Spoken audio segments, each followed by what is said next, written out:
The new way to buy a mattress is in a box. Hi everyone, I'm Jeff, and this is Plain English lesson number 530 on Monday, December 19th, 2022. JR is the producer, and he has uploaded today's full lesson to plainenglish.com/530. Now you might remember lessons 292 and 293, where we talked about why humans sleep and how to get the best sleep. But one thing I didn't mention there, the importance of a good mattress.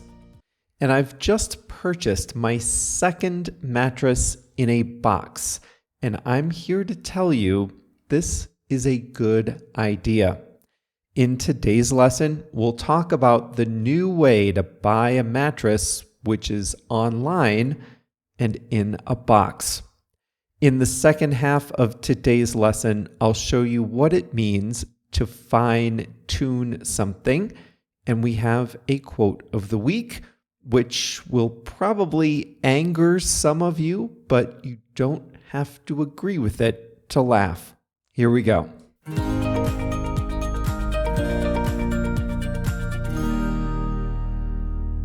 The first beds and mattresses were created at least 5 million years ago when apes used layers of plant material to create softer places to sleep. The ancient Greeks and Romans made mattresses from cloth stuffed with straw, wool, or feathers. I wish I had a more interesting story to tell, but that's about it. For much of human history, people slept on a softer surface stuffed with plant material or feathers. Beds changed a lot, but mattresses were pretty simple for a long time. In the late 1800s, and early 1900s, things started to change.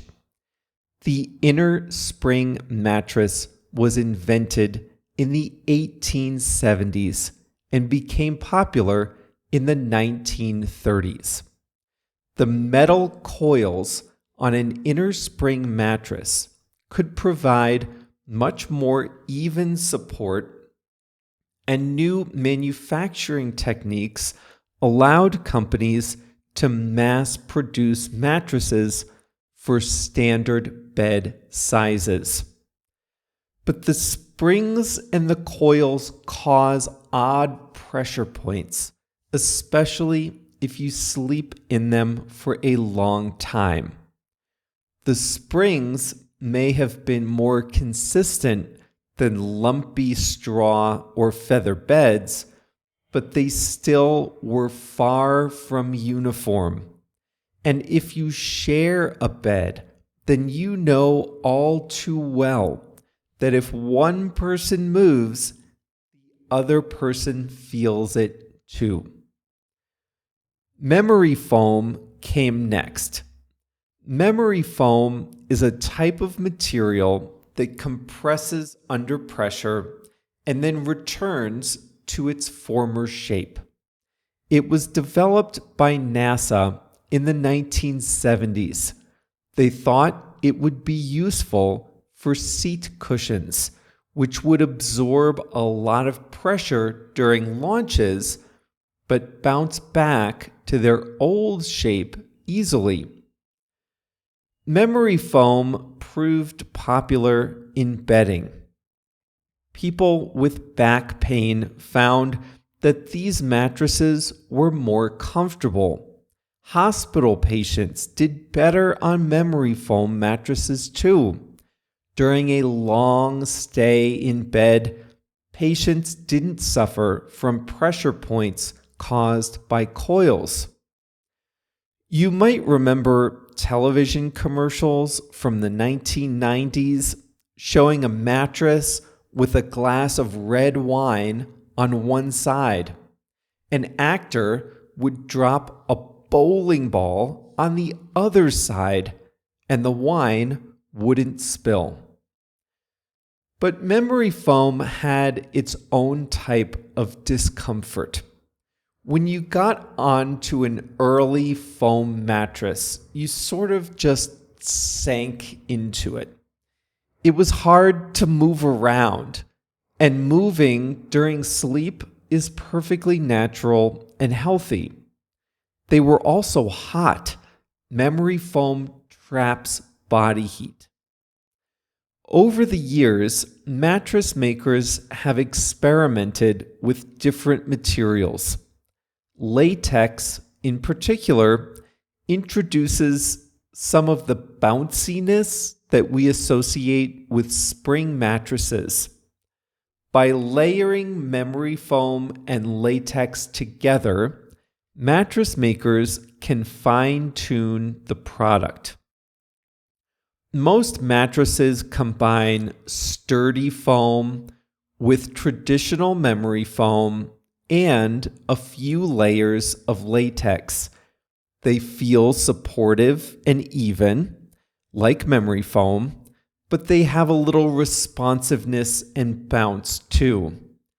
They might not isolate movement like pure memory foam, but they don't transfer movement like old mattresses either. The new design allows mattress makers to rethink how the whole industry works, including the packaging and buying process. The old way to buy a mattress was to go to a mattress store. They had dozens of mattresses on a showroom floor. You would lay down on a mattress for a few minutes in full view of everyone and try to decide if it was comfortable. It was disorienting. How could you tell in a few minutes if a bed would be comfortable forever? The overhead lights were blinding, and a salesman was looking at you the whole time. Now, I hope you don't choose wrong either, because getting a mattress delivered to your house is expensive, and good luck returning it. A lot of companies didn't even accept returns. So I hope you like your $2,000 mattress. The industry was fond of confusing tricks too. The big mattress makers would have oodles of model names and numbers for basically the same product. That made comparison shopping impossible. And the big mattress makers in the US, they were Sealy, Serta, and Simmons. They dominated the department stores and mattress stores. They crowded out innovation. But today, it's all different. Direct-to-consumer brands are starting to overtake the old lumbering giants. Here's how it works today. You visit the website of a mattress maker.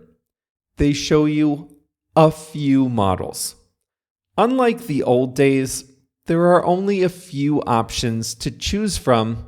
Sometimes a company only offers one or two models, and they're a lot more affordable than the old designs. Well, then you order the mattress and it arrives in a box. It's heavy, but the box is small. The mattress comes compressed. You open the box in your bedroom and you unroll the compressed mattress. You cut off the plastic and it immediately begins to take its rectangular shape. After a few hours, it's ready for you to sleep on. The new mattress makers let you try the mattress in your home for a long time, at the very least a full month, but most give you 90 to 180 days.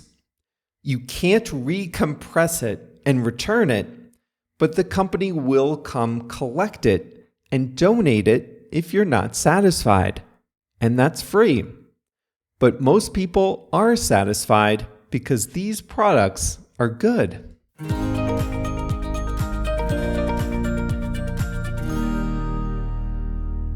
All right, so if you want to try this out, I highly recommend it. 6 years ago, I was sleeping on an Innerspring mattress that I had been using for, at that time, 12 years. It was time for an upgrade. So I took what seemed like a gamble and I bought a compressed foam mattress from an online-only company called Leesa, Leesa. It came in a box, just like I described, and it was the most comfortable mattress I had ever had. Well, I came to Mexico, as you know, and I decided I needed another mattress in a box. And here, there's a mattress maker called Nooz, Nooz. And again, it came in a box, and again, super comfortable. So JR, a couple of years ago, got a mattress in a box too, and he likes his. So my recommendation is this. If your mattress is not working for you, then look at one of these brands. Make sure you get a trial period and free returns, but these foam mattresses are the way to go, in my opinion.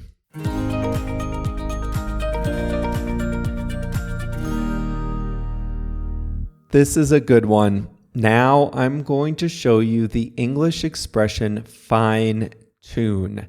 This is a verb phrase. To fine tune something is to make very small changes as you try to make it perfect. Now, before we go any farther, let me share where this comes from. To tune an instrument is to make the small changes to the instrument so that it produces the sound that you want. Now, I'm not musical at all, but I know that every time you pick up a guitar, you have to tune it. You have to adjust the tension of the strings so that when you pluck a string, it makes the sound that you need. You tune a piano so that striking every key produces the same sound on your piano as it does on other pianos. And in both cases, this is a very delicate process. When you tune a guitar, you don't crank the pressure way up and way down. You just delicately make a little change here, then try it. That's a little too much. Back the other way. Try it again. How does it sound now? Almost there, a little more. Oops, that was too much. Let's go back a little. There, perfect. That's the thought process of tuning a guitar. So that's what I want you to keep in mind when we talk about fine-tuning something. You make small adjustments here and there, trying to get the best possible outcome. When you are designing a new product, you will fine-tune the product. You will make many small changes, trying to get it right. Today, we talked about the new generation of mattress makers, and I said they can combine materials to fine-tune the product. So today, a mattress manufacturer has hundreds, thousands of combinations of materials, foams, layers, coverings, thicknesses. So they might make a prototype mattress that feels perfect, but it traps a lot of body heat in the top layer. The test users love the mattress, but they're burning up at night. Okay, now they add a different type of foam on the top layer. How's that? Too bouncy? Okay, let's change the base layer to make it thicker. Oh, that didn't work. Now let's readjust that top layer. Okay, great. Now we've got a mattress that feels right and doesn't trap heat. But wait a second, what's that smell? Why does the mattress smell like chemicals? What can we add to the foam to reduce the smell? Try a new coating to disguise the smell of the foam layers. And on and on and on they go, fine-tuning the product until they think it's perfect. If you're giving a speech, you can fine-tune the speech. You read it over and over. How does this sound? What if I moved this part closer to the beginning? Let's change a few words here or there. This seems a little long. Can we cut anything out? You're fine-tuning a speech. The same goes for authors of books and magazine articles. The last round of revisions is fine-tuning the manuscript so that it's just right. You can fine-tune a skill set. Golfers, oh man, they spend a lot of time fine-tuning their golf swings. And I'm not just talking the pros. A lot of amateur golfers hire instructors to watch their swings. They videotape themselves and analyze the tape. The instructors, who charge by the hour, give endless small tips to help the golfers fine-tune their swings to make small adjustments. How are you holding the club? Where are your feet pointing? How much is your back arching? How far back do you go? What's your follow-through like? Where are you looking as you finish the swing? All these are ways to fine-tune your golf swing. You can fine-tune a machine. What adjustments can you make to a machine so that it runs more efficiently, so that it produces fewer errors? You can fine-tune a business process like a workflow. Let's say you produce English lessons every Monday and Thursday, and these lessons require the participation of a lot of people. What changes can we make to the process that make it more efficient and make it less likely that we make a mistake? Can we adopt a new tool? How do we communicate? Those are all ways to fine-tune a business process.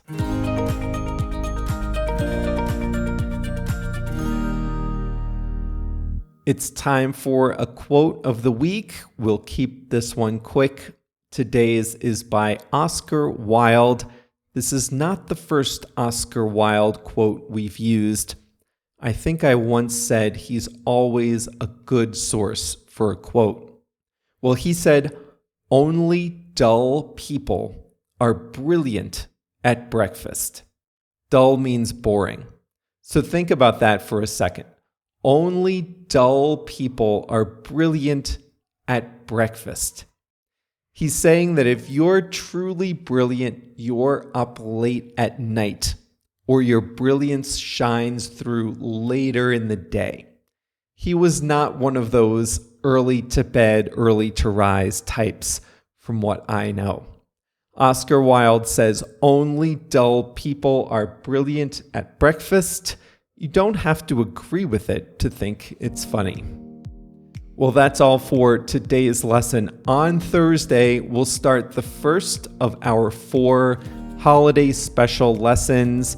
These lessons will be shorter and about holiday winter type topics and a little easier to understand. The first one on Thursday will be about snowmobiling, so you can look forward to that coming up in just a few days. See you then.